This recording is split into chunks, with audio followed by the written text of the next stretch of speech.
When you add up $18 trillion of debt, a dysfunctional Congress, and activist judges taking power from the people, you get frustration and an attitude of enough is enough. You've got to get mad. I want you to get up now.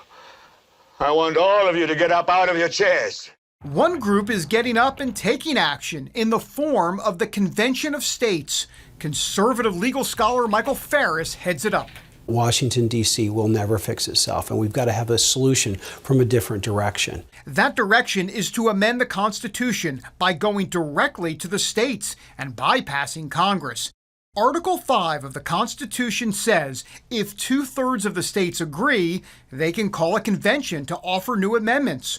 Once that happens, then any amendments proposed at the convention must be ratified by 3/4 of the states. Our purpose is to impose fiscal restraints on the federal government, limit the power and jurisdiction of the federal government, and impose term limits on federal officials. It won't be easy. The last constitutional convention happened more than 200 years ago, in 1787. Since then, all 27 amendments have originated in Congress.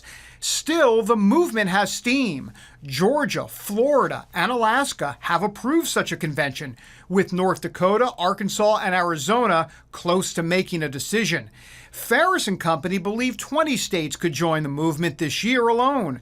They hope to have their 2/3 majority by 2016 to move forward. It's not going to happen this year, and it may not happen next year, but it's going to happen in the next 3 or 4 years because our fiscal issues are going to drive it to us. Organizers want a balanced budget amendment as the main priority, while other possibilities include term limits and stopping the abuse of executive powers.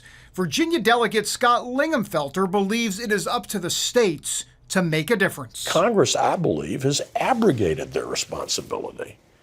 They have been almost horsewhipped into submission, in a sense, by an activist judicial branch and an overreaching executive branch. I'm done wishing for a solution. I'm now acting for one.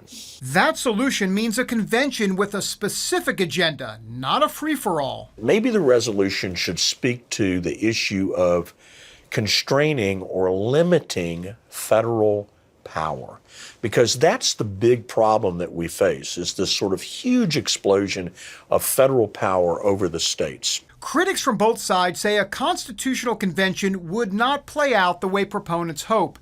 They point out that Article 5 fails to lay out a set of rules that would prevent parties from tossing out random amendments. Some have even created scare tactic scenarios, such as a proposed amendment to repeal the Second Amendment's right to gun ownership. You can scare people to death and say, oh, you're going to lose your Second Amendment right.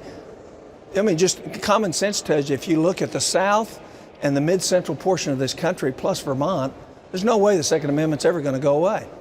That's fear-driven. You should be afraid of what's happening right now, which is far worse than that. None of those things are going to happen, but it's a good way to stop us from fixing the problem. And the problem has to be fixed if we're to save our country. Those taking action say the future is at stake, even if the odds are stacked against them. Do you really want to answer that question? Well, son, I wish I had done more. Or do you want to answer that question this way? I fought back and we won. When people tell me that it's impossible to do this, I go, cool. That means that it's going to be a God project, not a Mike Farris project. David Brody, CBN News.